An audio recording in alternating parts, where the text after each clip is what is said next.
سبحانك ما اعلمک چقدر بردباری و عظمک چقدر عظیمی خدا بزرگ و مهربانی و اکرمک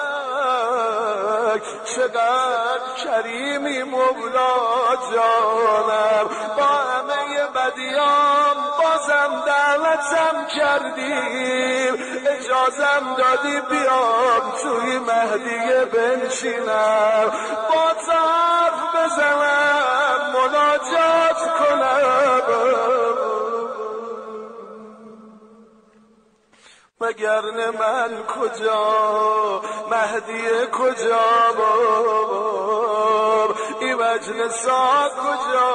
مولای من